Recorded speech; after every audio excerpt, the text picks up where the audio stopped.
Because the entire council is here, this is an open public meeting, subject to the Open Public Meetings Act and all our record-keeping requirements. So we've got a little bit of business to do to set that up. And I'm going to start by calling the meeting to order. This is a special meeting of the Metropolitan King County Council for September 9th, 2022. And my name is Claudia Balducci. I'm the chair of the council. I welcome you all here today. And we will start, for the record-keeping sake, with our clerk calling the roll. Thank you. Councilmember Dembowski. Here. Councilmember Dunn. Here. Councilmember Cole-Wells. Here. Councilmember McDermott. Here.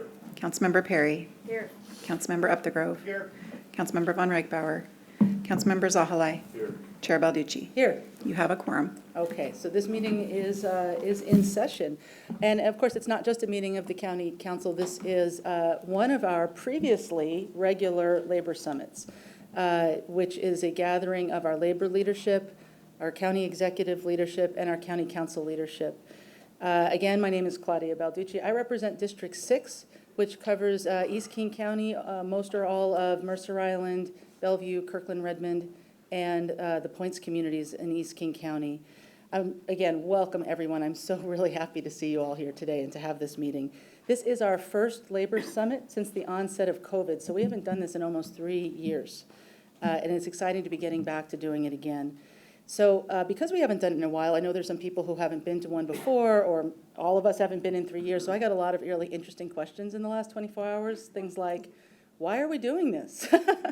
And so I want to tell you there's 2 reasons why we're doing this. The first reason is because we put it in an ordinance, so it's the law, and we want to comply with the law.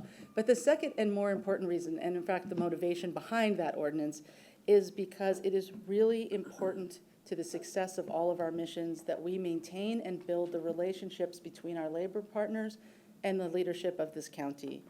I just want to share that I started out as a labor analyst at this county in 1999. So I've worked in labor relations, I've worked in operations, and I became a labor person instead of a litigation attorney because once upon a time when I was a baby lawyer, one of the gray eminences of the local labor bar said to me, the thing to keep in mind, Claudia, about labor relations is you may have a dispute. You have procedures for resolving that dispute. And then when it's over, the very next day, your clients and the other side's clients are all going to have to go back to work together. And their future success is going to depend on them being able to work together. So you have to look out not just for resolving the issues, not just for negotiating the contracts, not just for resolving the disputes, but for the relationship. And that struck me and actually made this a much more interesting line of practice for me. So I went into it for a living. And this county is really, I'm very proud and have been over the years of the labor relationships that we have had at this county. We are committed to being a good employer. Does that mean we always succeed? It does not. But it means we try, we're open, we talk, we resolve problems, we want to hear from our labor partners, and we always want to build towards the future and continuously improve. And that's what we're here to do today. Today is to talk about what we've been through a little bit in the past 2 years, where we're going a little bit for the future, and to basically just to hear from one another, to talk to one another, and to continue building the relationships that underpin our success as a county in all the critical basic services that we provide with our common mission to serve the residents of this county. I don't want to wrap without saying a few words about the last 2.5 years. It has been, obviously, for all of us, a lifetime experience, an incredible challenge. And the first thing that I want to acknowledge about that is how heroically and amazingly the staff of King County rose to that challenge. Yeah, that is an applause line. Thank you. Yeah. And we continue to provide all the critical things that keep society functioning when society was barely able to function. Public safety and bus service and wastewater treatment and all the things, public health, and all the things that you all do. So on behalf of the council, I just want to express our profound appreciation and support for all of the workers of King County. And as we look forward, I think one of the things we need to remember is that we have known in King County that line staff, whatever you want to call them, frontline workers, are essential workers. That is something that everybody learned during COVID, that when you don't have people staffing the desk when you arrive for some critical service that you need, that person's essential to you. our bus drivers are essential to you. And so let's try, as we go through this summit and into the future, to keep that spirit and that recognition alive and act accordingly. So that's my welcome. Thank you all for being here. And now I will introduce, I believe, my partner to my right, County Executive Dow Constantine, to say a few words. Thank you, Madam Chair, and good morning, everyone. It's good to be back at a labor summit. This is a long, long tradition, and thank you for coming to our house, which is actually the public's house here for this one. We often, over the years, have gathered at the old Labor Temple, and we miss it, but I'm grateful for you being here today, and I'm excited to share some of what we're doing to make King County a better, a fairer, and a more rewarding place to work, and a more effective service provider for our customers. The work can only be done well if we have a strong partnership with our employees and with their democratically elected leaders. And as I sit here, I'm reflecting on so much that has changed since we last got together in the times before the pandemic. During that time, you've all helped keep our region safe in tremendously uncertain times. Our nation and our community is finally beginning to come to terms with the reality of race and racism in America. And more recently, or perhaps directly related to the first two, our nation is reawakening to the potential and the power of unions, of organizing. And over the last 12 years, we've partnered with you to create more opportunities at King County for our employees and for the communities we serve to allow them to thrive. We've made tremendous progress together, and we're going to hear more about the three areas in particular we're focusing on in the coming months and years. I already alluded to this, but equity and social justice, recruiting and retention. I already had some conversations before we sat down this morning about that critical issue, and the coalition labor agreement. And I know that everyone in the room is committed to doing the hard work necessary to transform Martin Luther King County into an anti-racist government, but also an anti-racist jurisdiction, anti-racist region, a place that's showing the way forward for our state and our nation. That means interrupting business as usual and replacing it with something better. It is difficult because our brains are hardwired to fear change, to oppose change, to resist change, even when objectively viewed that change is good. That is just a fact of human nature we have to accept, and then we have to consciously work past it. And our equity and social justice strategic plan update is one of our guiding paths to doing just that, and it will take every single one of us to make it successful. So before I hand it back to Chair Balducci, I want to thank you. I want to thank our unions. I want to thank our employees, but I want to thank in particular their organized leadership, the democratically elected union leadership, and of course our council, our democratically elected council members, for our continued partnership. Of course, it is a labor management partnership, and sometimes we are very squarely in our labor and management roles at the table, negotiating, sometimes disagreeing, and ultimately getting to agreement. But beyond that, as Chair Balducci alluded in her opening remarks, we have to recognize our shared interests, our shared purpose. And that purpose is making this government the best place to work, an employer of choice, a place that fully supports and empowers employees so that they are able to thrive and that they are able to provide the best service to our residents. And also, and I think this is critical, though not maybe squarely within our respective job descriptions, but uniting to create positive change in our community, in our state, in our nation, and in this world. So I look forward to continuing our partnership in a spirit of trust and collaboration and mutual respect for the benefit of our employees and of the people of King County. And I want to thank you again for joining us here at our office today. Thank you. Thank you. probably should have charted the course for people so they know what we're doing. I'm now going to call on our labor partners to give a welcome, and then we'll go around the table and everybody can introduce themselves so we all know who we all are.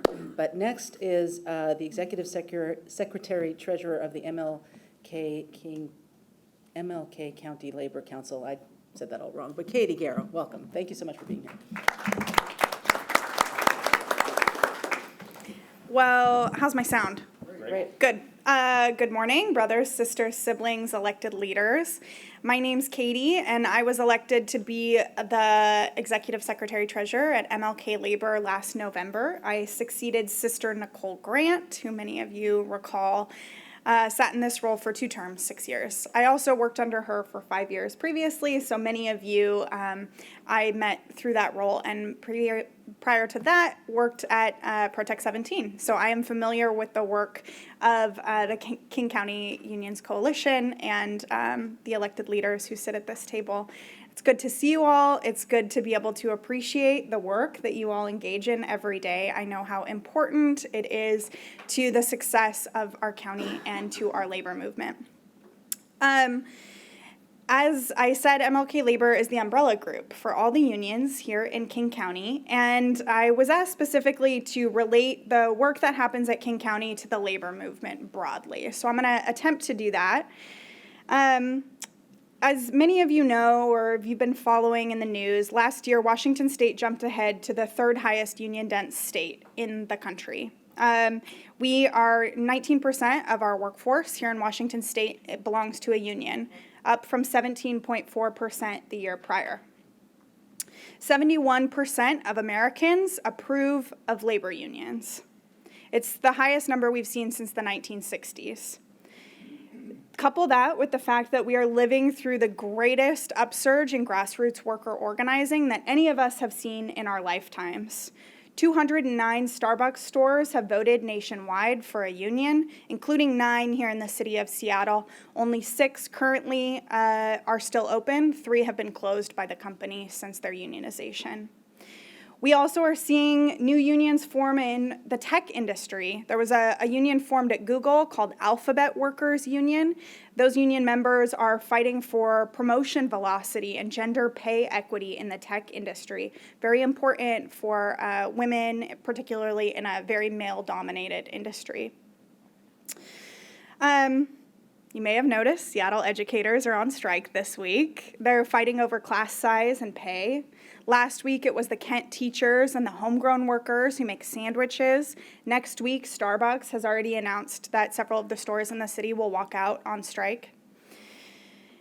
Before that, it was the concrete workers. Thank you to Executive Constantine for the role you played trying to bring that strike to an end.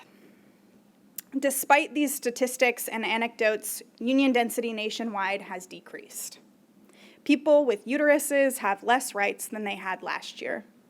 The call for anti-racism reached a fever pitch in 2020 after the murder of George Floyd, with demands that have not yet been met. And our democracy is in peril. We are living in wild times. So what does it mean?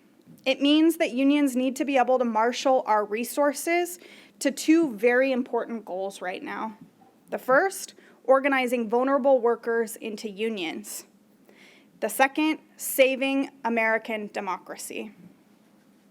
Some stuff, as a result, has to be easier.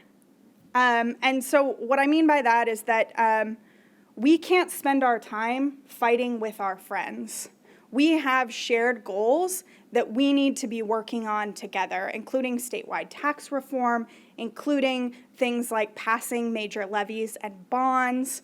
We have really big work, and the more time that we spend fighting over things that we should be able to resolve based on our shared values is less resources that we are able to devote to those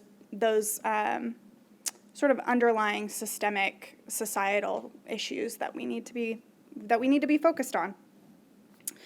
I'd say that it's in all of our interests, including the political leaders and the labor unions in this space, that we be able to achieve that. I personally, many of you I know, and you know my story, but I've been a union member for 12 years. That decision to join a union was one of the most important economic decisions I've ever made in my life. It allowed me at 28 to be able to buy my home in White Center. It has allowed me to be able to support my father when he had to leave his job due to a medical disability. And it's given me pride and purpose in my life. And that's the difference that union membership can make in individual people's lives. And that is why all the labor leaders in this room are convicted to the work that they do, because they also have experienced the union difference. The decline in union membership in the United States directly correlates to an increase in income inequality. We all know that. The wealth hoarding of a small few needs to end in this country. The only hope at changing that is for workers in America to have more power. We need a more equal distribution of wealth so that we can all enjoy a higher quality of life. How do workers build power?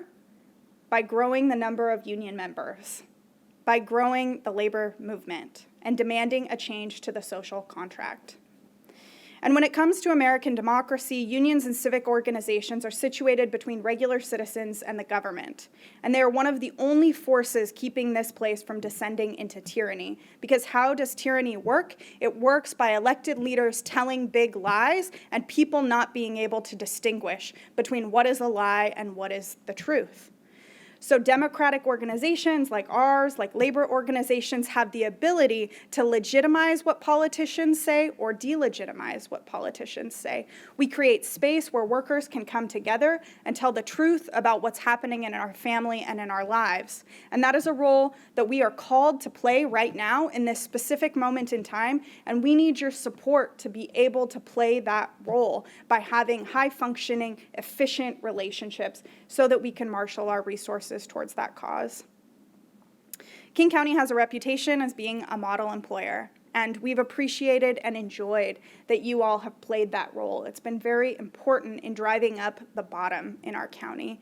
It also makes sense that this entity would be the standard bearer because we are situated in the richest county in the state.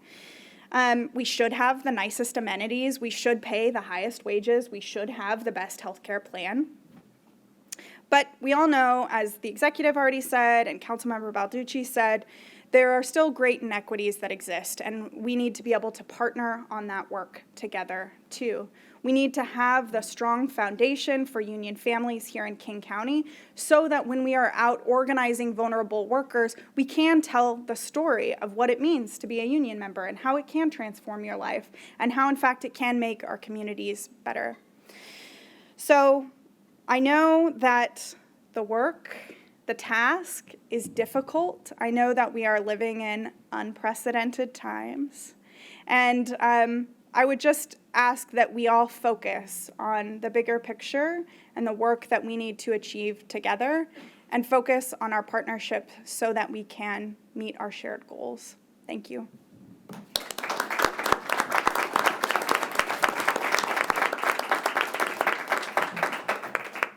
Thank you very much. I feel like I should snap. And so our final welcome is from our coalition co-chair and Council 2 representative, Suzette Dickerson. Please go ahead. Welcome. Thank you, Councilmember Baltucci. Thank you to all who are attending our Labor Summit today. Thank you to Executive Constantine and to all the council members for being here and partnering with us to do this summit. It's been a trying few years. We have been able to come together collectively and work together and partner, and for that we want to say thank you. Thank you, Megan, for the work that your office has done and the collaboration that we have had to go through in order to make it through this pandemic, and thank you to Public Health for their, all their assistance and really going to the front lines and pushing us through and giving us the information that we needed in order to make our members happy and not necessarily happy, but more comfortable and confident in being able to do that work. So In this last couple years, like I said, it has been a little bit trying. We have gone through our partnership and doing some bargaining, and we did actually come to an agreement.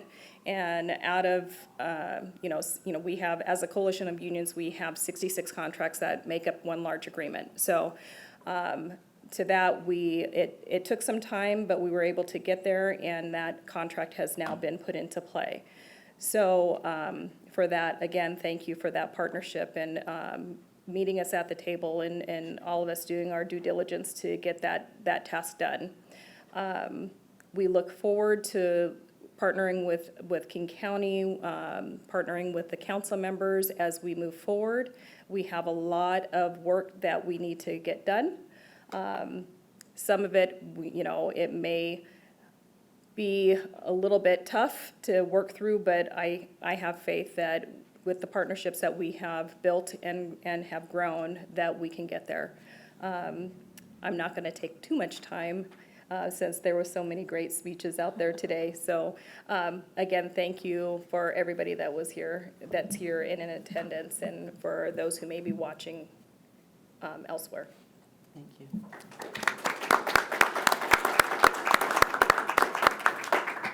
All right, thank you. So now I'll ask that we go around the table and introduce ourselves. And if I may, I want to start with Megan Peterson and work our way around. Please go ahead. Good morning, everyone. Megan Peterson, I'm the Director for the Office of Labor Relations. Good morning, I'm Joe McDermott, King County Council Member. Welcome to District 8. Welcome. My name is Michael Gonzalez. I'm with Teamsters Local 174. Jean Cole-Wells, King County Council Member, District 4, and I'm going to apologize right now. I'm going to have to leave a few minutes early. It happens. It does. Maria Williams, Union Representative for Teamsters 117. Dow Constantine, King County Executive. Claudia Balducci, Council Member for District 6. Suzette Dickerson, Staff Representative for Council 2. Gurmai Zahalai, King County Council Member, District 2. Dave Upthegrove, King County Council Member, District 5 in South King County. Alex Hill, Protect 17, and also King County Co-Chair. Reagan Dunn, Council District 9, Southeast King County. Dustin Frederick, Business Manager, Public Safety Employees Union. Rod Dombrowski, District 1, which is North King County. Sarah Perry, District 3, furthest east King County. All right, thank you, everyone. So what we have for our agenda today is we have 3 topics that we're planning to talk about. Each one will have a brief report in advance. Then we'll have a planned response or reaction from a labor partner and a county partner, and then a little open discussion within the time that we have. So those who have not been pre-assigned for speaking points will have an opportunity to ask questions, say what they want. And then we'll move on to the next item. The 3 items are an update on the Equity and Social Justice Strategic Plan update, a discussion about recruiting and retention, and a debrief from the Coalition Labor Agreement with an emphasis on the pace of negotiations. So those are our 3 topics for today. And to start us off, I'd like to call on Anita Whitfield. I hope she's and her team are ready to go. Please come on up.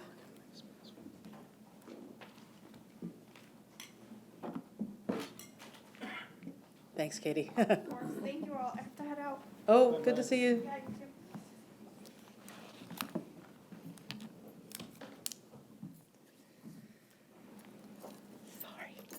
Welcome. Good morning. Thank you, Council Chair Balducci. Thank you, council members. Good morning, and thank you, labor leaders. And last but not least, thank you, Executive Constantine, fondly known by me as Brother Executive.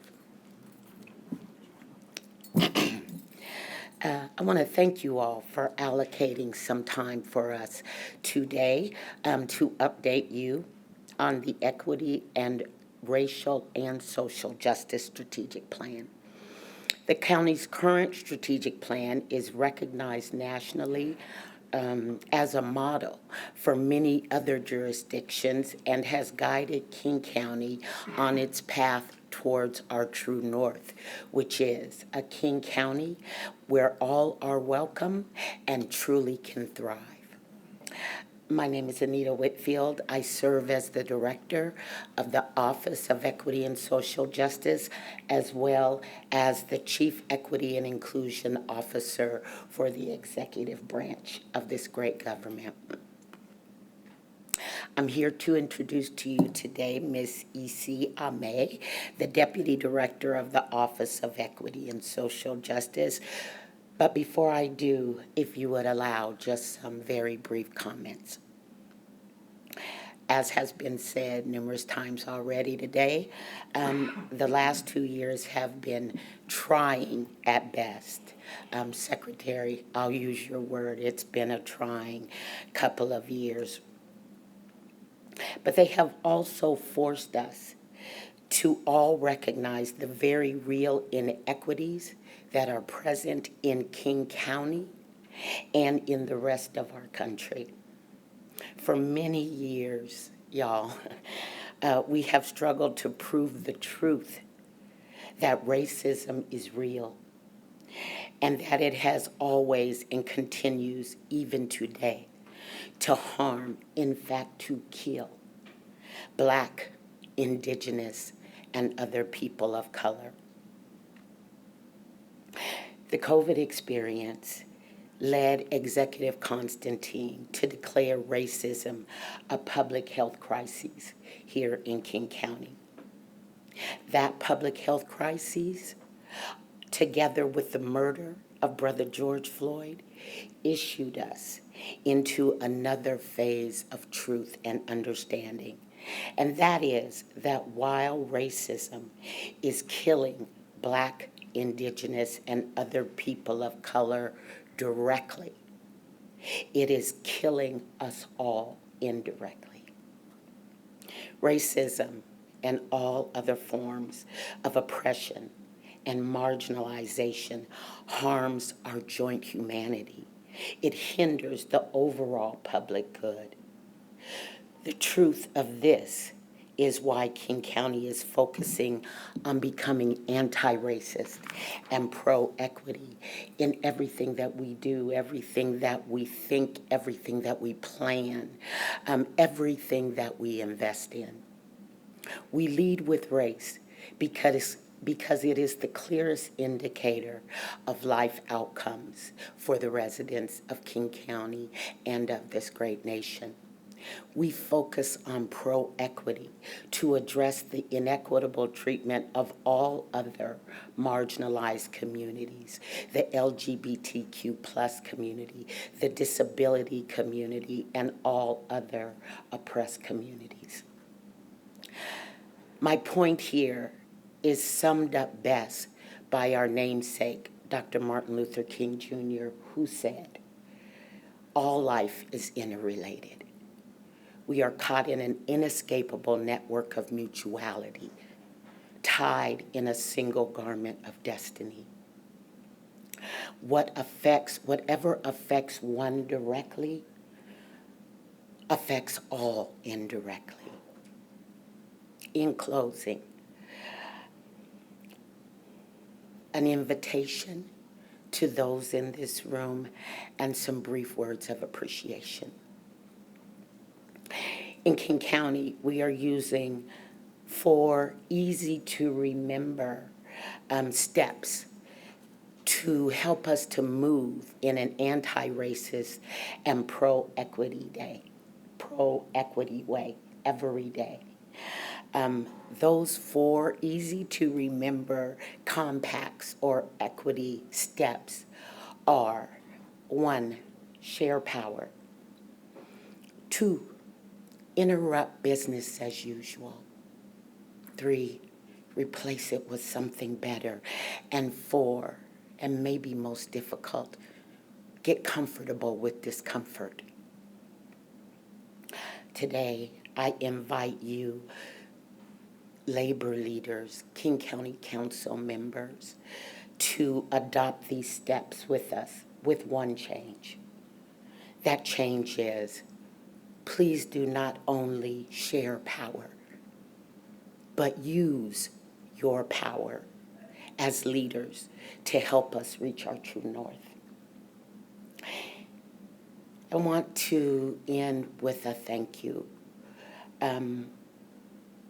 to organized labor, the organized labor community, labor leaders, King County Council, the executive, Megan and her team. Thank you for using your power in a number of ways over the past very trying years, through partnering on things like paid parental leave, through the first ever emergency child care subsidy program, through the supported employee program, through numerous apprenticeship programs, and among other things, through the establishment of an equity and social justice task force to look at how to improve equity in our collective bargaining agreements. All of these things and more that you all are working on are helping to meet the needs where they are greatest, and all of these things are benefiting your members, our employees, the King County region in general, and making stronger our shared garment of destiny. Thank you. And with that, I would turn it over to the brilliant and beautiful Ecma, Deputy Director for the Office of Equity and Social Justice. Thank you.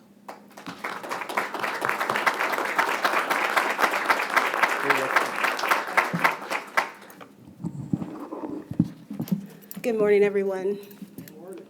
I'm so happy to be here. For a moment, I got mesmerized in Miss Anita's words, and I forgot I was giving a presentation. That happens to me daily. I'm Ecma. I'm the Deputy Director of the Office of Equity and Social Justice. I've been with King County for just about 2 years now, and I came to King County during the pandemic. So to see all of you in person today and have this opportunity for a human connection on such an important topic is so valuable to me. Today I want to talk to you a little bit about the roadmap towards our vision to become a pro-equity and anti-racist government. The first thing I'm going to share with you is setting the context for advancing equity, racial, and social justice in King County government.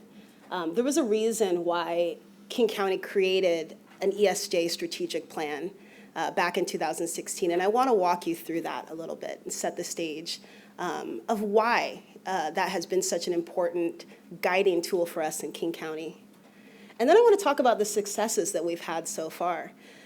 One of the things about this work is it can be overwhelming to think about the amount of work that we have to do when it comes to truly becoming an anti-racist government and making that difference. And yet we still have to celebrate our successes. We still have to celebrate the progress we made, and we've made some significant strides, and I want to share some examples of those with you today. Then I want to talk about the current context, and you've heard about it before today from the speakers that presented before me, and we all know this to be the reality. Since the last version of our King County strategic plan, we've had a pandemic. In 2020, we went through a mass awakening to realities that were real to many in our communities every day. And what many of us as equity and social justice practitioners saw in 2020 and the murder of Brother George Floyd and so many countless others was a window of opportunity. That's what we call it. This moment in time when our collective energy and attention has gone towards those that are furthest from justice and most harmed in our communities. And we see that window closing. We see us going back to our complacency. And so we want to talk about our current context, why it's important to update this strategic plan, what's changed for us in our collective realities since that original version. We want to talk about the plan focus areas. We've learned so much about intersectionality. None of us is any one particular part of our identities. We're made up of so many things. And so as we look at race and we continue to lead with race, knowing that to be one of the key indicators or the key indicator of outcomes in this society, we also understand that those realities intersect with other identities, people with disabilities, people that are LGBTQIA+. Those in our communities that are most harmed is a complex picture that we have to unpack and look at very carefully. And so we want to talk about some of those focus areas for the plan. And lastly, a call to action. Because to accept these realities and be complacent is not going to progress us towards our goal. We are about action in Dr. Martin Luther King County. So to set the context, the basis, the premise of the original strategic plan is that at a glance, we see King County as a great place to live, to work, to play, to pray. And we are actually leading in a number of key indicators when compared to the rest of the nation. We outperform in many quality of life areas. Our region is uniquely rooted in Puget Sound Coast Salish peoples. And their strength and their courage, wisdom, resilience, the stewardship of this land, and even that in the face of systemic oppression and erasure. And we know that our region is growing. It's becoming more and more diverse. These are qualities that help our communities to thrive and prosper. By 2040, Black, Indigenous, and people of color in King County will be the demographic majority population in our region, particularly in South and East King County. We know that nearly 30% of our residents speak a language other than English. And 1 out of 4 are foreign-born, like myself.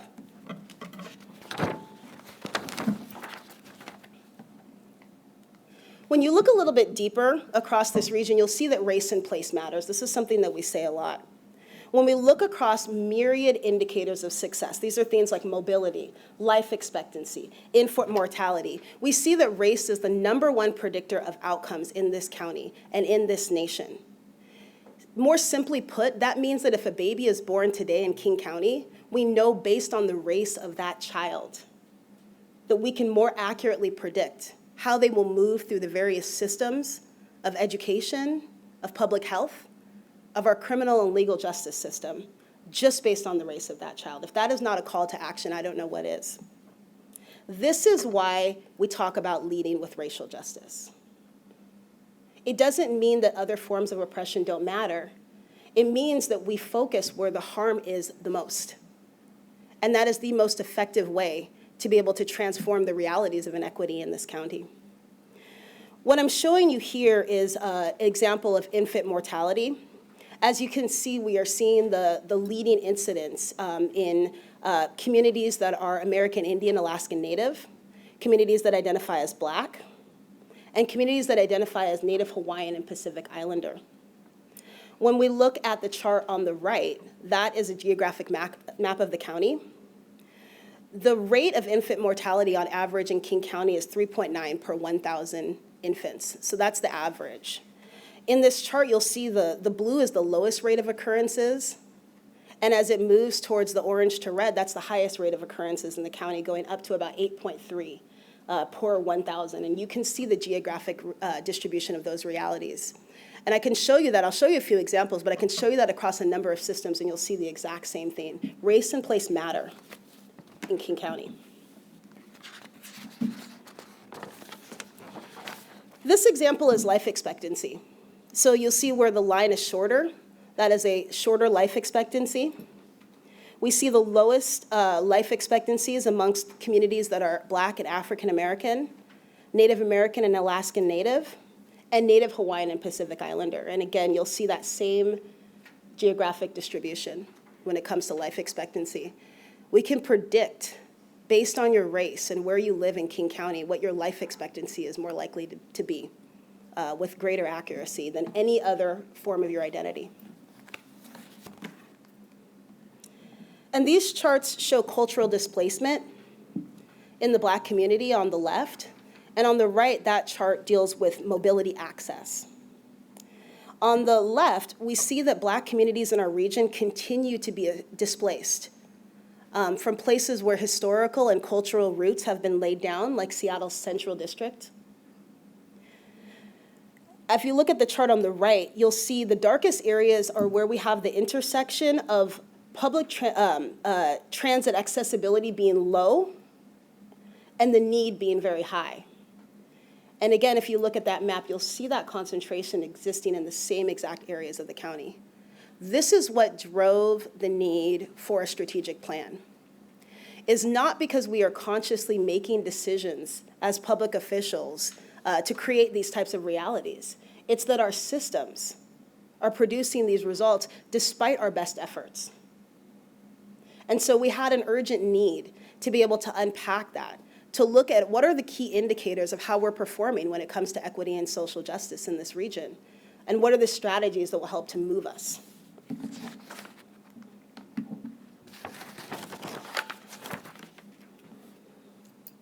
In this next slide, you'll see again that King County is outperforming the nation when it comes to household income. And this graph is from 2019, which we all know that quite a bit has happened to our economy since then, right? So that's another reason for this updated plan, is that we expect these realities to be exacerbated. We expect existing inequities to be even deeper and more revealed to us. And so as we look at this particular map, we are outperforming the nation when it comes to household income, but when you disaggregate that and you look at race, that income is not distributed equitably amongst different racial and ethnic groups. This shows you race as a predictor of community, family, and generational prosperity. And we could go on. We intend to do that in the strategic plan. But I just wanted to give you some opportunities to see some of those indicators today. And these are things that have been laid bare for us because we did the intentional work in 2016 to setting out and understanding King County, although a great place, where there is deep work to be done and how it is a matter of life and death. As I said before, we've all inherited the systems that we operate within. A lot of the realities that we see are not an example of intentional decisions that we're making. We have inherited these systems. However, as the current stewards of this government, it is our responsibility to do what we can to undo that harm. King County has established a vision, a King County where all people have equitable opportunities to thrive, to live, to work, to play, to earn. And to achieve that, we are taking a pro-equity approach, which looks at how do we specifically unpack who is most harmed and who is furthest from justice, and put strategies in place that target those groups that need it the most, while also making outcomes better for all. That concept is called targeted universalism, and it was introduced in the previous strategic plan. This is how we make the biggest impact. The strategic plan in 2016 built upon previous equity work that had been done all throughout communities as well as in government, and called for a deeper partnership, called for an investment upstream where needs are greatest, called for community partnership, for us to learn the tools that have been most effective in communities that have built trust in advancing this vision. We invest in employees. And I know that, we've heard a lot today about becoming an employer of choice, becoming a model employer in the region. So investing in our employees is a way of moving us towards becoming an anti-racist government. And we do that with transparent and accountable leadership, which is something that we each need to define in our roles. The plan has also introduced a common language and some shared values that are so critical. In order to advance equity and racial and social justice, we've got to be able to speak the same language. We've got to be able to understand what we mean by equity and how that differs from equality, for example. By 2024, we will update this strategic plan, and that will help to continue to guide us and root us in those anti-racist and pro-equity values. Some of the successes so far, King County established what are called affinity groups, or more broadly known as employee resource groups, and we have several. The goal of that is to really build grassroots fellowship, leadership opportunities, and an inclusive environment for our employees where they are valued, heard, and respected. One of the lessons that we learned through 2020 is that we all process racism and oppression differently. And our affinity groups have given employees a safe space to be able to come together and process those issues that most affect them in a way that helps to advance that. We've also invested in BIPOC-centered learning, Black, Indigenous, and people of color-centered learning. This means that we have focused on facilitation classes for leading diverse groups and fostering an inclusive workforce culture. We've also used some culturally based training frameworks. In order to transform into an anti-racist government, that means transforming our culture into something that is inclusive. And so some of our culturally based training frameworks, such as the circle keeping process, are formed on Indigenous practices and traditions. So employees can learn and train and grow and develop in a way that is inclusive and in a way that recognizes their unique cultural identities. We've also acknowledged that racism is a public health crisis. As Ms. Anita said, it is killing some of us directly and it is killing all of us indirectly.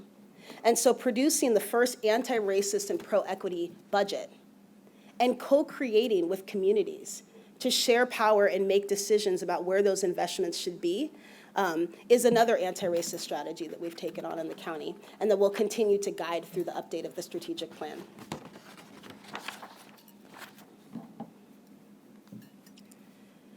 There's so many examples in the departments of work. You've heard some examples of that earlier, but I want to call out the King County Best Starts for Kids program and DCHS, King County's Zero Youth Detention efforts, our Mobility, Equity, and Sustainability, which is Metro sharing power to work with communities to prioritize putting Metro services where needs are greatest. That's a shift, because historically the priority was ridership and geographic value. But when partnering with communities and sharing value and adding value to communities, we have an opportunity to shape the way that we see those priorities and what should be driving our decision making. That is transforming government.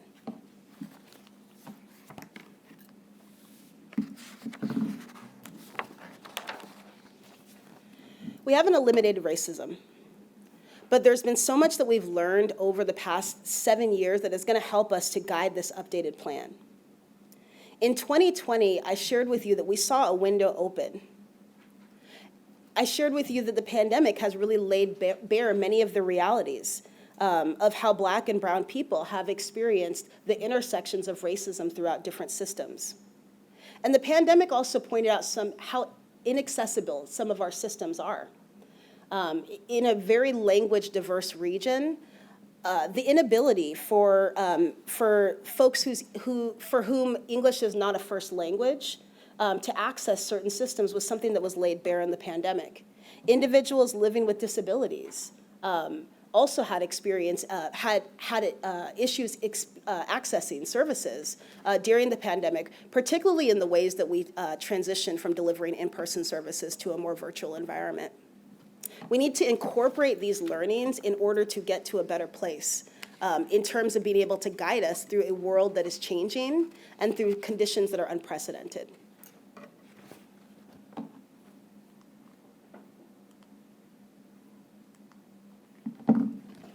And the call to action, finally. Labor organizations have been involved in equity and social justice movements since time immemorial, throughout our history. And so as part of King County government, we're seeking that continued partnership in order to provide an update to the strategic plan that truly speaks to all of its users within King County government. We're asking to engage with you on the creation of that strategic plan and to identify more strategic approaches that particularly advance economic justice, which is a shared mission of ours. We want King County to be competitive. We want to continue to be an employer of choice. And so our call to action today is to take this inspiration to be able to see how we can partner towards these goals that often seem insurmountable without that type of partnership across King County dedicated towards this. And so we invite you and we celebrate our opportunities to really move forward King County's mission. Thank you so much. Thank you.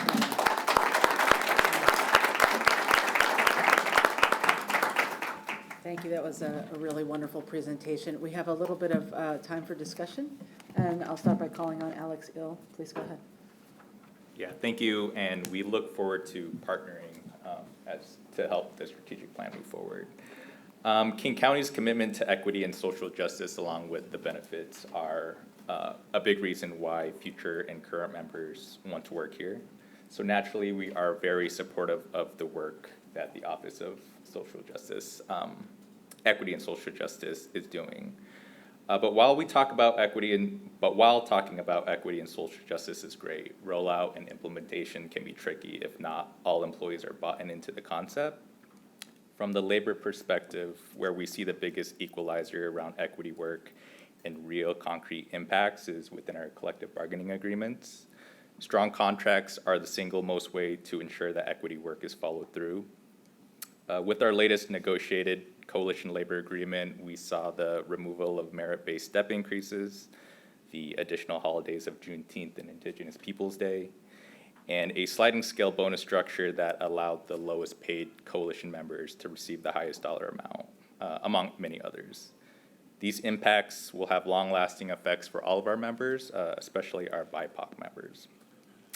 Coming out of our negotiations, we will be forming a task force where we will be looking into more equitable hiring and promotional practices, accountability of this equity work at all levels at King County, and also trying to find ways to provide the same job protections for our Tlt employees to receive the same job protections as our career service employees. I want to talk a little bit about our Tlt employees. They are contracted employees and so are considered at will. They are majority BIPOC members. And we all know when an employee is at will, they are less likely to speak out, bring forth contract violations for fear of losing their jobs. As we move forward and partner with the strategic plan, we do have an opportunity to partner with the Office of Labor Relations, the King County Council, to address some of these inequities that affect a large workforce of King County employees. And we look forward to doing that work in the future. Thank you. Thank you very much. And I'll ask my colleague, Vice Chair of the Council, Gurmai Zahalai, please give whatever remarks you would like to share. Thank you, Chair Balducci. First, I just want to thank Alex and EC and Anita for beautiful presentations that were super informative. Give them another round of applause. Appreciate you all. I think I speak for my colleagues when I say we're on board. We support what you said. We support all of you. I know sometimes the word equity can come off like a lefty buzzword, but all it means is putting disproportional resources in the areas that need it most. And if our goal as government is to solve the deepest, most persistent problems in our society, equity is the only tool we have to solve those. And I really think about COVID as the perfect example. You know, if COVID transmission rates are the highest and people have the highest death rates in South King County, in Dave's district, we can't just use equality. If we used equality, that means we would spread public health resources perfectly evenly across our region. Would that solve the pandemic? Of course it wouldn't. We would have to put disproportional resources into South King County in order to make sure that all of us survive the pandemic. And I think that's the best analogy that we can use for why equity is super important. And I think the most valuable thing I heard from EC earlier today, before your presentation in our just casual conversation, she said that we can't have our departments say, this is our main work and this is our equity work on the side when we have time. That's not how it works. Every single department's charge has to be using that equity lens to fulfill their work. In some departments, it's super obvious. You know, if you're in public health or if you're in DCHS, it might seem obvious that equity is the framework that you use. But it has to be all of our departments. Facilities management department, how do we use our buildings and our spaces to provide housing, to provide shelter, to provide public health spaces, to provide land and wealth to communities that need it most? Our roads divisions, how do we connect neighborhoods? How do we provide safe streets for communities that need it most? Every single department has to use this charge. And That's all external.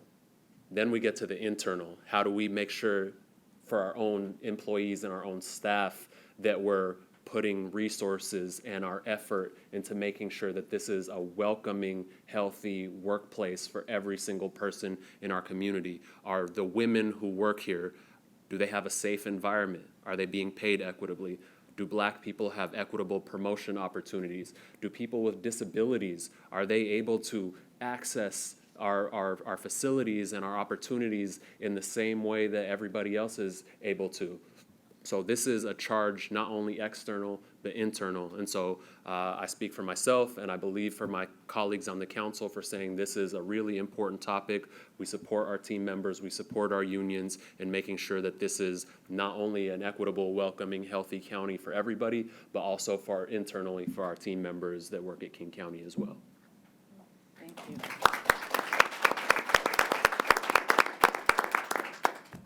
Would anyone else like to say anything? I'm going to have to unfortunately play the role of clock police here a little bit. We started a little late, and these are important topics, but I don't want everybody to feel that they're silenced. So anybody to feel that they're silenced. So any words from other members? Councilmember Perry. Thank you very much to you and to Anita for a wonderful presentation. I really appreciate it. We have this copy. Do you have it electronically? Yes, absolutely. We can get it to you. I believe it's posted as well. Okay, thank you.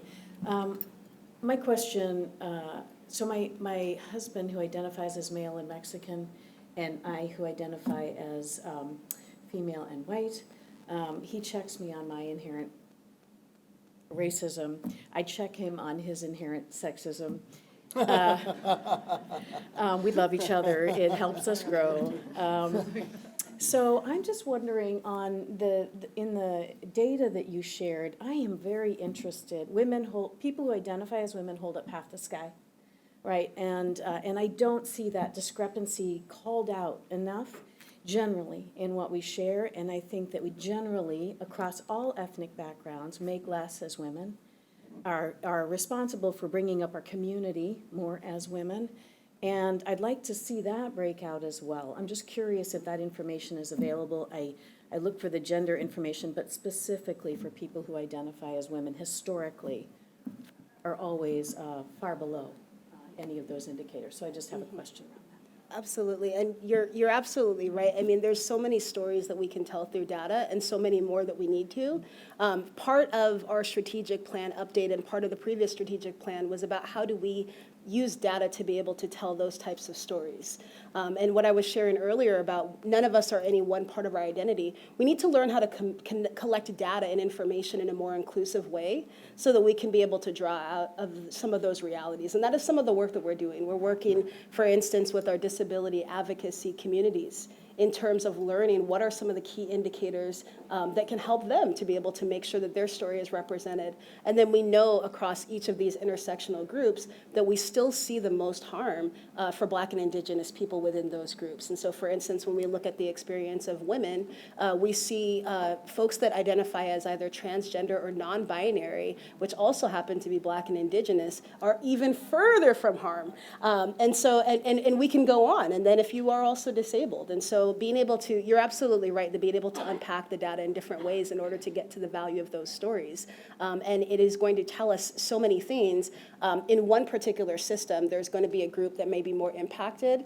When you look at another system, it may be different. And so when it comes to women, we unpack health, we really see a different reality in terms of what women experience in the healthcare system versus in the criminal and legal justice system. So you're absolutely right. The data is going to tell a story. That's an investment we need to be able to see our current state and then understand how to get to a better state. Yeah, absolutely. Thank you for the question. And just in follow-up and maybe wrapping up, I'll say that, and in addition to that acknowledgement, another word in addition to equity that can sound technical or political in some ways, but is just a very basic realization is intersectionality. And we have to remember that because we talk here about trying to focus on improving outcomes based on race, which are critically obvious in our county. Outcomes based on gender are another factor to look at, but then when you combine those two things, somebody who is a woman of color, that also raises different impacts and often worse impacts. And so we have to find our way to focus on all these things and improve all of them. Yeah, thank you so much. Thank you Lucy, and very much. thank you, Anita, very much for your presentation. Okay, so we're on to our second presentation. This is on recruiting and retention, which I will emphasize as one of the biggest challenges that is facing all of us at King County right now, right before I tell Richard to make his presentation twice as quick as he was planning to. Thank you. Thank you, Council Chair. Appreciate that invitation. I'll do my best. And thank you for having me. Thank you, council members, executive council, Constantine, and labor leaders. Really appreciate you all being here and bringing this topic forward. As we've heard, there's a lot that falls under this boat. There's a lot of work that needs to be done. This is a very big topic. I'm going to present to you some basic data that talks countywide.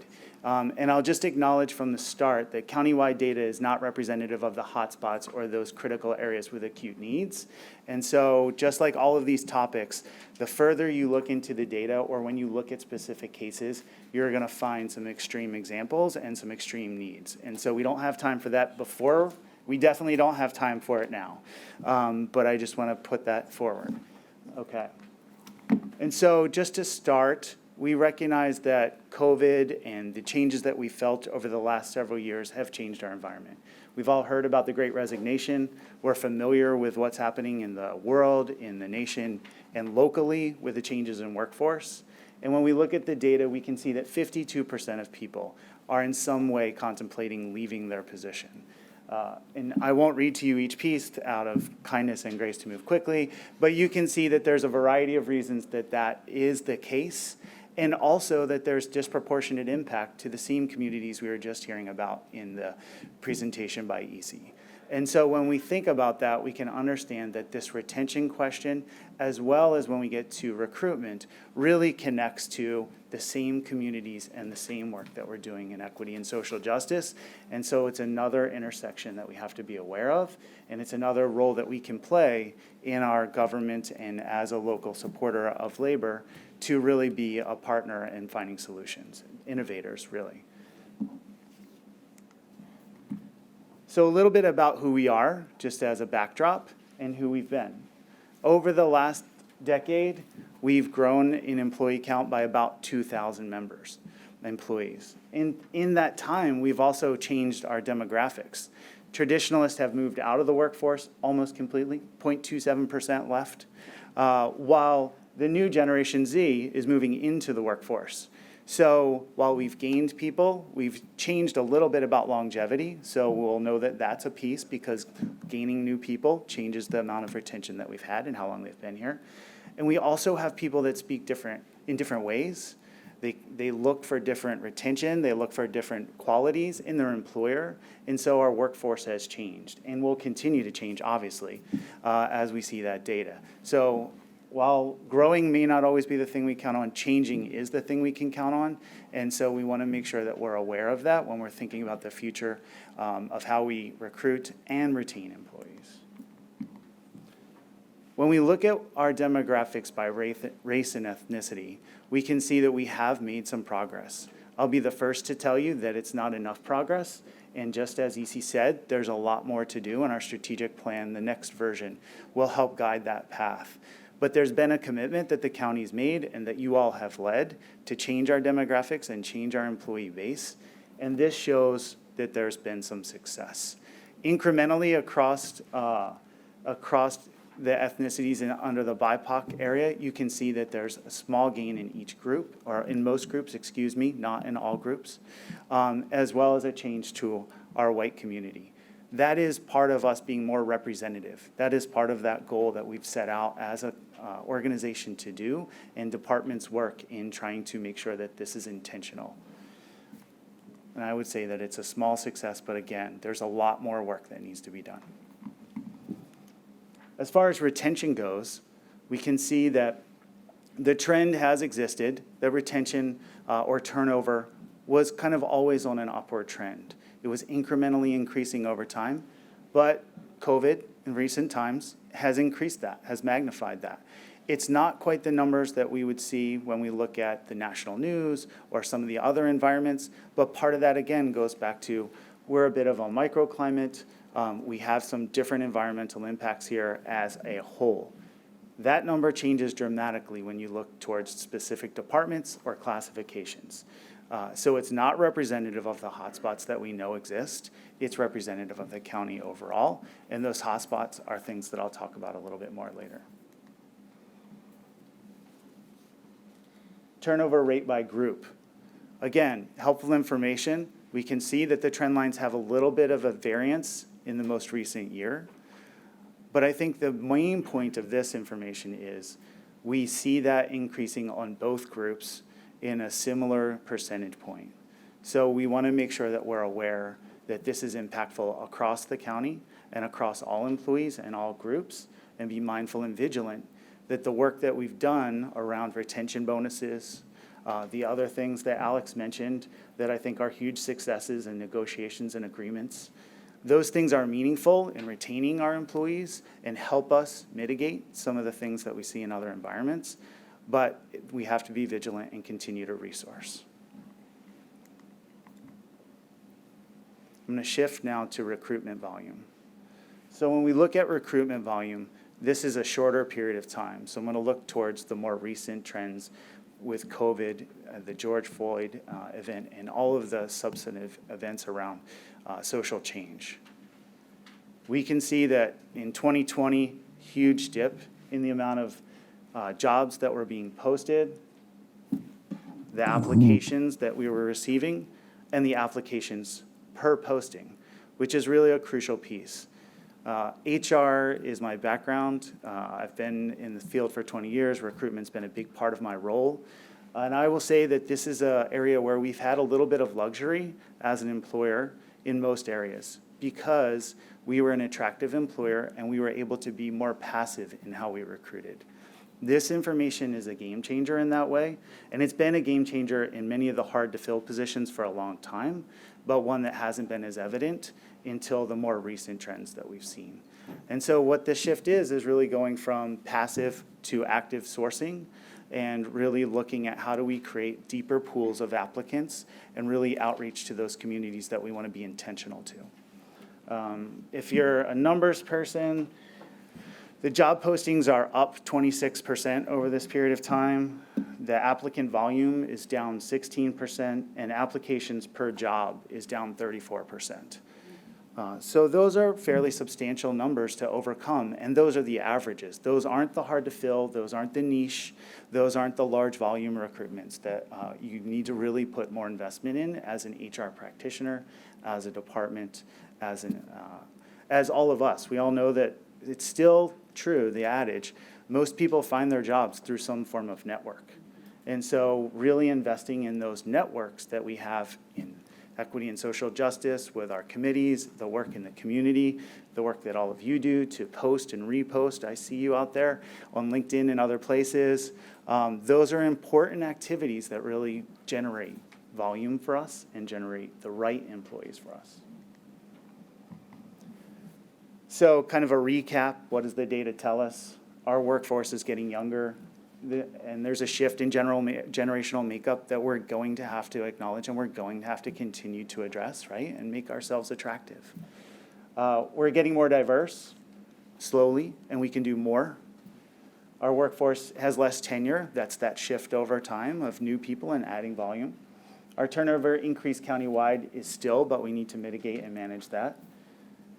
Obviously, some jobs experience high turnover, and that creates acute conditions in environments that we really need to be aware of. And data can help with that because we can look and see where those areas are and focus resources. Okay. And some work that we're doing now, and I'll be really brief in this area. The executive has supported a pilot program in DHR to supplement resources in the departments where needed. So those resources include creating banners that you might see on LinkedIn and other postings. They include having recruiter resources available to triage those bigger needs, niche needs, high volume, things like that. And really supplementing what we can do with outreach, job fairs and other places, coordinating and supplementing that work. So I thank you for that support.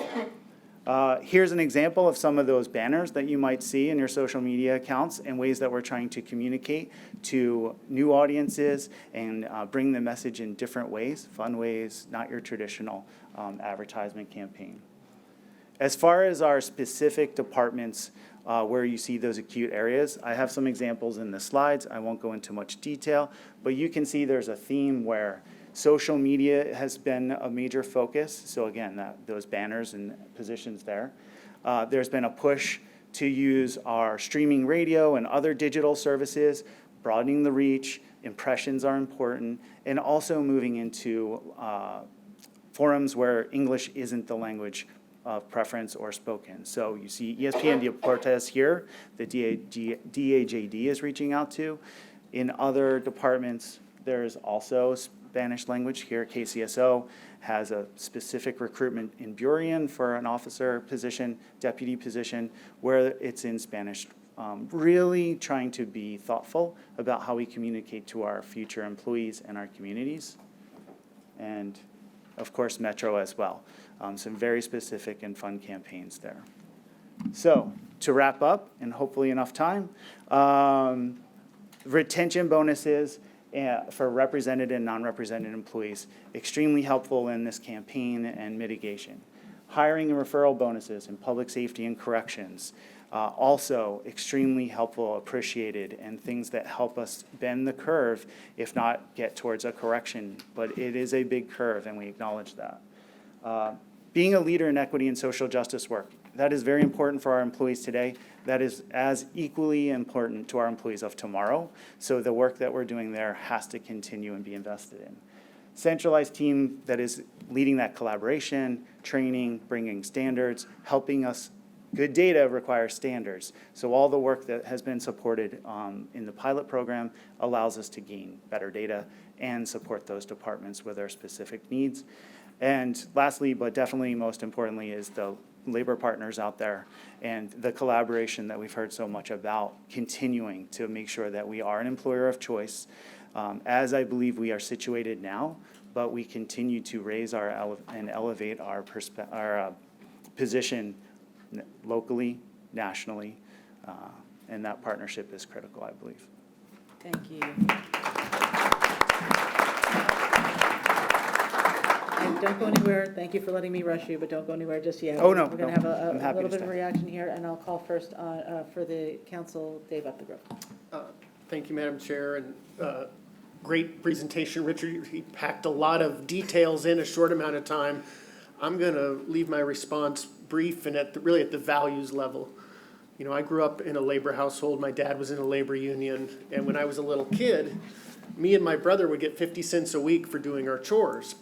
And when my dad's company went on strike, we still had to do our chores, but we didn't get the 50 cents a week. And years later, looking back, I realized that 50 cents didn't make any difference in our family's household budget, but that my dad was trying to instill in us some simple values, and it's that we're all in this together. And when I think about recruiting and retention, I can't help but think of, there was a famous quote by the American philosopher William James, who famously said, "The deepest principle in human nature is the craving to be appreciated." And I'd add to that people also want to be appreciated and valued, you know, by being recognized for their good work and for being given work where they can do good. And in this tight and incredibly challenging labor market, it's more important than ever to invest in our most important resource, and that's our people. And we've asked employees to go above and beyond over the last 2 years, many shifting to new roles as part of the COVID response or working longer hours. And I know the whole county council is incredibly grateful for all of our employees and for all that they've selfishly contributed. And while retention bonuses are incredibly valuable, we also shouldn't forget that our employees deserve our support and appreciation every day. And as the entrepreneur Richard Branson said, train people well enough so that they can leave, treat them well enough so that they don't want to. And we also want to make sure we can bring new recruits, as was noted, to the county to join those of you who are already working so hard to serve the public. And there is a lot of competition out there, as we've seen, especially for public safety employees, including our marshals who keep us safe at the courthouse. And referral bonuses can help bring people to our door, but we also want to make sure that the door opens to a welcoming and supportive work environment for everyone.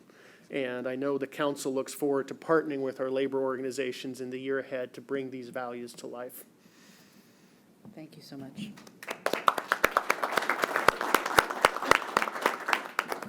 And from the Labor Coalition, Dustin Frederick. Thank you very much, Madam Chair. I know that the coalition enthusiastically supports all the items that Richard said today, and we're very excited to see the results. And we also support what I'll call proactive retention efforts, which are otherwise known as collective bargaining.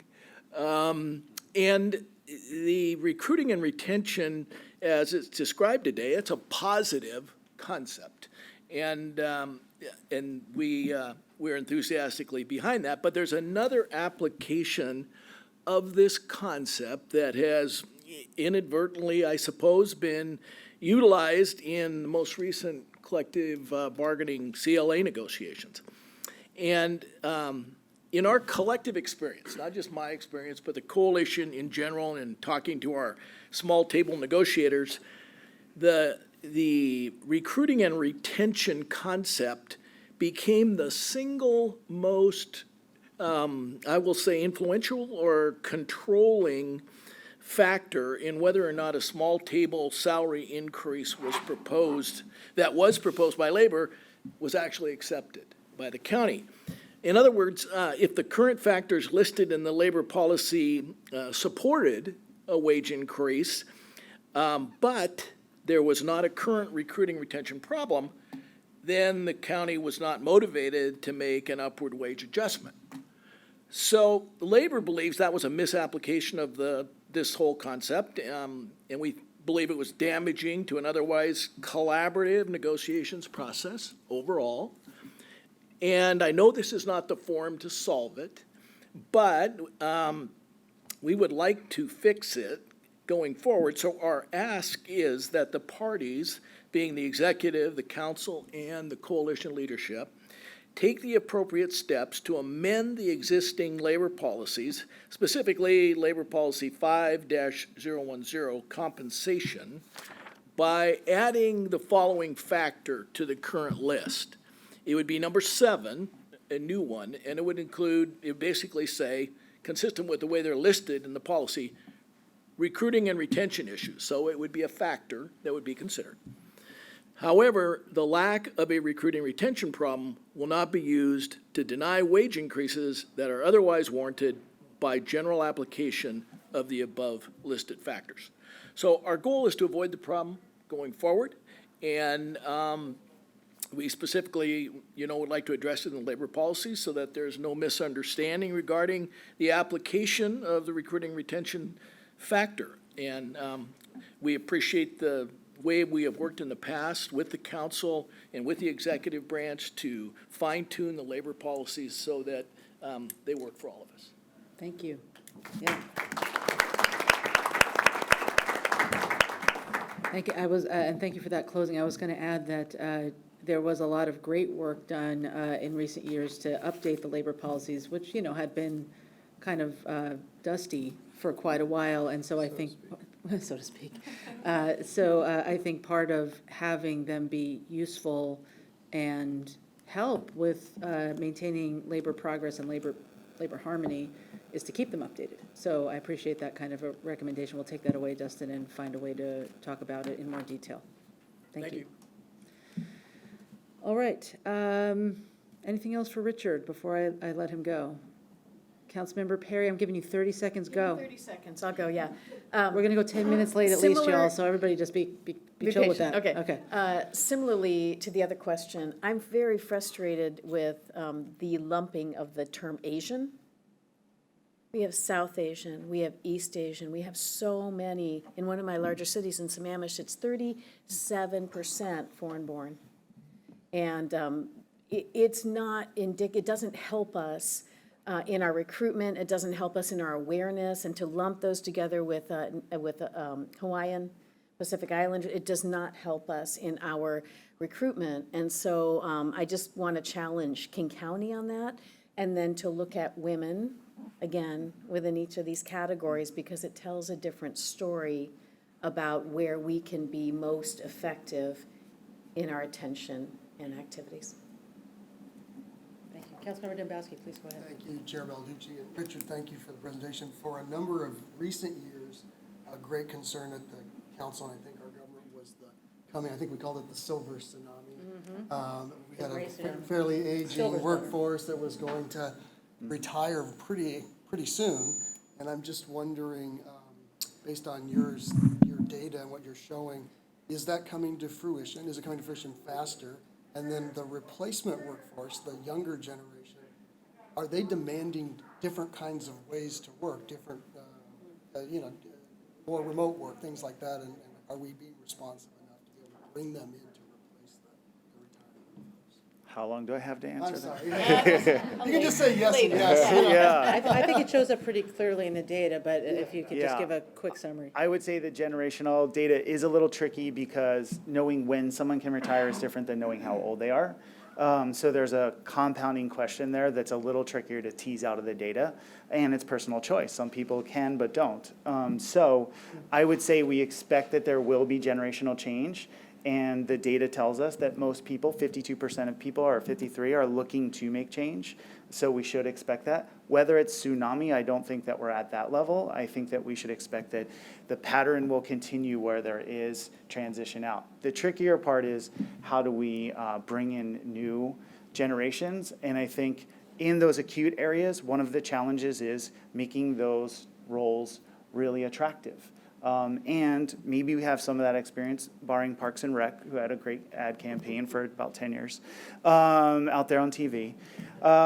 It is making those connections, making this work meaningful and connecting to generations. And I think that's happening, but that incoming generation has to understand the value of public service and see that in their community in ways that's meaningful to them so that we bring them in.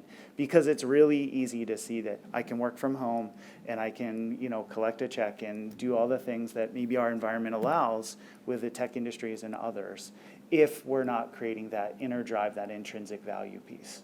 It would be my answer. Are we doing enough? I think we're doing a lot. I think we have challenges when 2/3 of our workforce, we're still coming in every day. And so how much flexibility we can offer depends on how we define flexibility, because it's got to be unique for all the lines of business. Yeah. Thank you. I have to say, everything that's been presented and talked about here today is, we're swimming in the very, very upper reaches of a deep ocean, and there's a lot more data down below it. So I think we're putting issues and topics on the table that will hopefully drive deeper discussions into the future. So with that, I'm going to cut you off entirely, and thank you.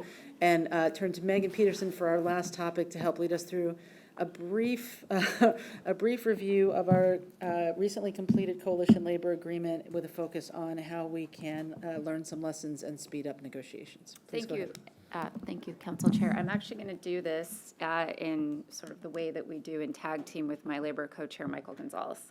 So Michael and I are prepared to sort of go point counterpoint, so we won't hit the same topics. And I think what we should do, Michael, is maybe start with the good. So I'll throw one out there.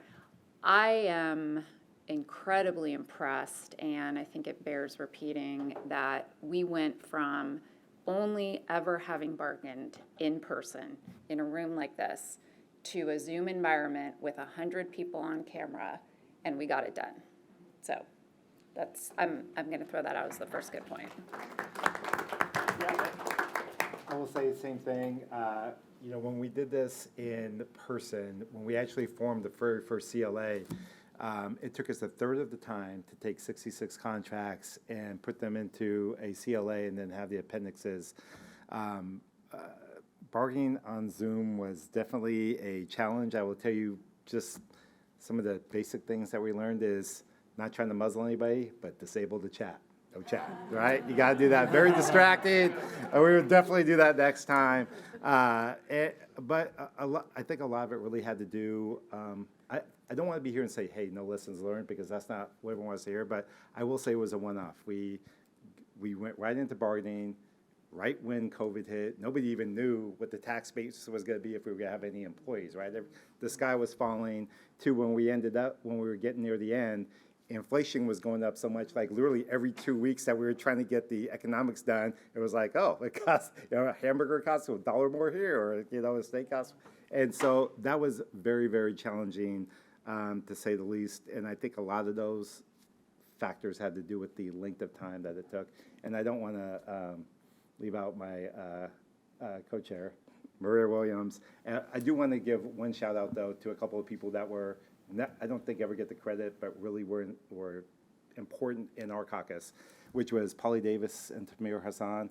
I always say negotiations is kind of a 70-30 issue. 70% of the time you're negotiating with your own team, 30% of the time you're negotiating with the county. So they were very instrumental in making sure in our caucus that we were able to get things accomplished in order to get proposals back to the county. Okay, you jumped ahead to the I did. opportunities for improvement. It's all good. I think from the county side, if I had to do it again, starting with more of an interest-based process. So we recognized the very daunting task ahead of us once the pandemic hit. We were talking about a contract extension, also known as a rollover. And it was apparent with everything going on, the economy sort of turning topsy-turvy, that we were not going to be able to agree to just a simple contract extension. And so all of a sudden, we were thrust into full-blown negotiations. And there again, the output of our 2+ year negotiations was the coalition labor agreement, as well as all the individual appendices, the bargaining unit specific contracts. And, I think in the end, if we had started with, this is the why behind each proposal, we would have maybe been a little bit more streamlined, because once we got into it, we got bogged down. It was like, why does the county care about amendments to donated leave? Well, our lawyers have told us there's some tax implications to the way we're doing it. We need to remedy them. So that would be one thing. I am very curious about reversing the order and starting with the individual bargaining unit agreements and then taking the big coalition labor agreement. We've done this now 3 times, and what we've seen is really where we kind of stall at the end. It's those small table individual contracts. And so Michael and Maria and I have talked about, maybe before we go into the successor negotiations, we consider starting there first. Anything else to add, Maria or Michael? Maria? I just wanted to just take a moment. I came into this bargaining chair seat midway through and took over for Denise Cobden from Protect 17. And, I feel like everyone in this room, we can say we've negotiated the contract, it's been passed into law, but now some of the really hard work is being done, implementing what we've negotiated. And that is no small feat. And so I think it's really important that we give some credit to the employees, some of which are members of 117 doing that work right now. One thing we always say at 117 is that once one bargain is concluded, the next one really begins. And so while we look at all of these priorities that are shared today and the real improvements we were able to make during this bargaining cycle, there are a lot of opportunities still available, and some of them have been addressed, but I just want to highlight a couple of things relative to hiring with competitive salaries and step placement, right? It's not just about that base salary that's negotiated, but where employees fall into their steps. Not just having a reclassification process. This is something that we deal with all the time, but making sure there's not misclassification of work, that work distribution is equitable and fair, so that the agencies can really work as efficiently as possible. Supporting frontline employees and teleworkers. I'm really curious to see, and in Richard's presentation, the experience of folks that have onboarded in the last couple of years. I think that's a really interesting group to look at and to be able to assess, why are you here, what is keeping you, and how can this workforce remain as nimble as it is. Execution on that ESJ strategic plan and making sure those employee voices are at the forefront of that work. And then really ensuring that these wages and benefits remain strong. We recently concluded negotiation for the Joint Management Insurance Commission, JLMIC agreement, but we need to make sure they stay strong, and that in the cases that there is misalignment, that we're working to correct that at the bargaining table and acknowledging up front. I know that labor can sometimes be a thorn in the side, of the respective leadership at King County. But we have an unflinching obligation to make sure that employee voices are at the table. And we bring that to you, good, bad, ugly, and different. We're going to keep bringing that to you. Bring that truth, share that truth that our members are sharing with us. And, you know, I appreciate the unique nature of this space, whether the law makes us do it or the contracts that we negotiate happen. I think our commitment to each other to come in and continue to have this conversation is absolutely critical as we move towards, you know, the goals that we've shared in this process that we share in bargaining, and continue to build this county into the even more amazing place than it is already. So thank you all. Thank you.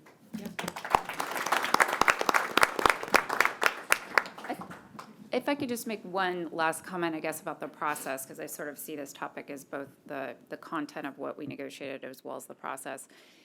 It was absolutely a one-off. Pandemic overlay, inflation, yeah, let's hope. But I am mindful that the taxpayers and the constituents and frankly the employees are looking at the bargaining process and expecting us to continue to innovate, to do it better. And, you know, it weighs on me. I talked to Marie and Michael a lot about it, and I know it's, you know, probably sounds like bureaucratic buzzwords that the county uses, but the council auditor did look at our bargaining process a few years ago and issued a report that says, you know, all things being equal, and the fact that we get agreements is great, we need to be quicker. And that weighs on me, and I would like us to continue to dialogue. I think, you know, we are learning in terms of, you know, not planning full day negotiations, looking at half days. I think we should do a full debrief going into the next round of negotiations and sort of figure out how can we really be as efficient as possible with these precious King County resources.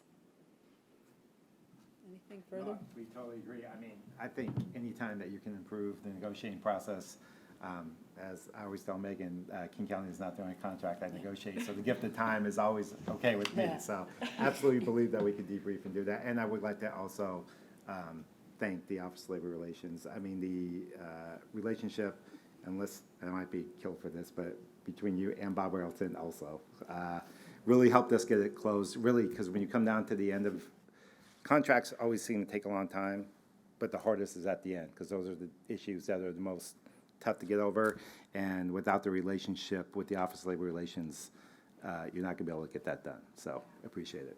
Thank you. Thank you all very much.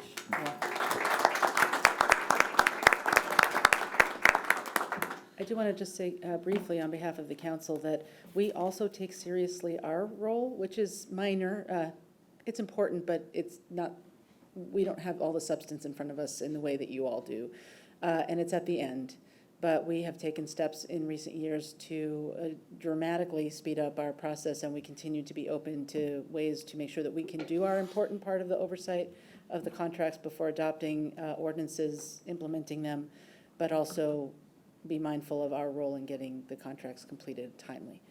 And I also want to just for context for everybody listening, part of the reason why this county struggles to get contracts closed on time, you think to yourself, what happens out there in the world? They come to the deadline and then they negotiate for 24 hours straight and they close them. Why do they do that and why don't we? And there's an answer to that.